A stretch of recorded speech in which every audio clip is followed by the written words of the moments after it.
on utilise bien les outils qu'on a à notre possession. Cette brosse là, c'est essentiel pour faire tomber toute la peinture qui tient pas.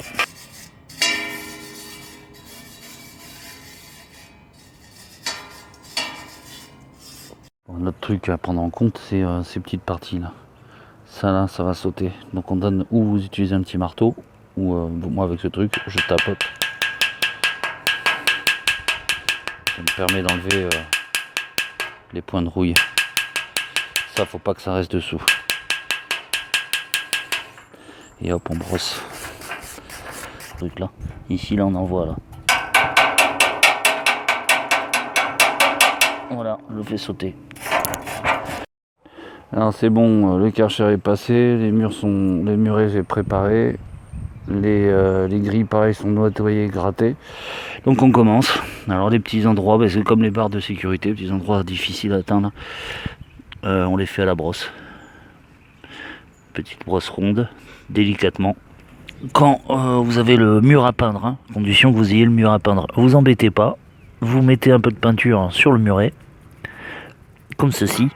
Ce sera plus facile de faire un réchampi propre dans ce sens-là que dans l'autre sens. Et comme ça, quand on peindra la clôture, on verra plus ça.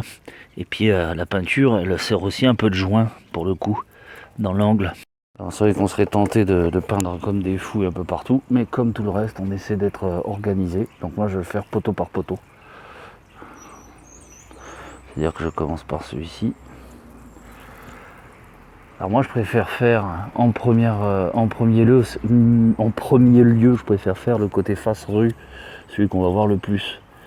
Parce que s'il doit y avoir des coulures, ça se passera derrière, ça se passera pas devant. Et ça sera plus joli.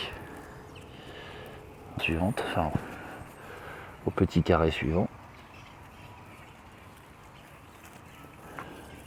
Alors là encore une fois, on peint pas quand il pleut, on peint pas quand il est trop humide, on peint pas quand il gèle. Là il gèle pas, il pleut pas, c'est pas trop humide. En revanche ils ont prévu de la pluie, donc j'ai mis j'ai adjuvanté de ma peinture d'un cicatif pour que ça sèche plus vite.